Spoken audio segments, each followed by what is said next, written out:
Hello, my name is Maury Cole, President and CEO of La Jolla Alcohol Research, Inc. Today we'll be going through a collection of E-Vape tanks from the old ones to the new ones, mainly because we want to see the evolution of the old tanks to the new tanks and why we like to use the new ones in the lab and why they work a whole lot better. So we'll be showing videos of all these various things today.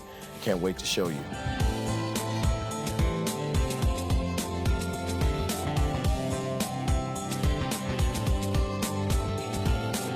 What we have right here is our Kanger Tech, and this is one of the very first E-Vape tanks that we ever used that we had more success with than the very first Kanger Techs. What I liked about it, it worked for the time. We got some research out of it. What I didn't like about it, it's a bottom fill. And the problem with that is, I had to make sure it went in to one of these sides. Never could go right down the middle because that's where the vapor comes out at, and it would pretty much ruin your wick. And you always had to test the wick before you actually put it on to your heating element. That was really cumbersome because you couldn't test the wick really until you put the drug in. If something happened wrong, it's hard to get the drug out, sort of wasted drug. One other thing I didn't like about it was that for self-administration, it had sort of a delay, and we want immediate reaction when it comes to self-administration. If it was too much of a delay, the animals might not hit it again. What we have next is pretty much a throwback. Now, it is an old setup, but with a new twist. The new twist is ceramic wick.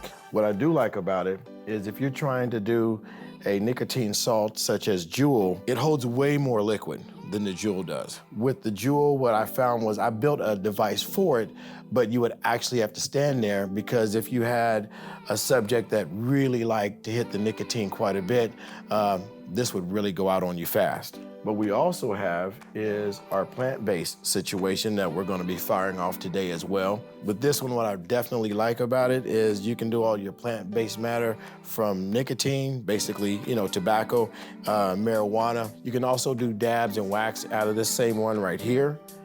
And it fits into your 510 thread of your vapor generator. This one right here is the new top air fill.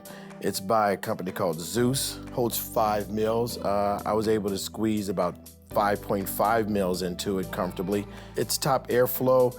What I really like about it is that it has a mesh coil. I've been looking for a mesh coil that has a top airflow for about 2 years now.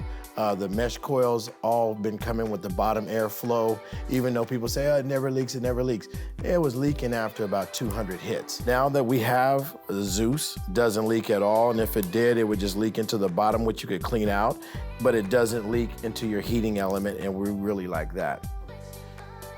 Now, Old Faithful here is our baby beast brother. We've been using this one for a long time. Top airflow, again, a lot of the more dangerous drugs to use in the lab, we've always stuck with this.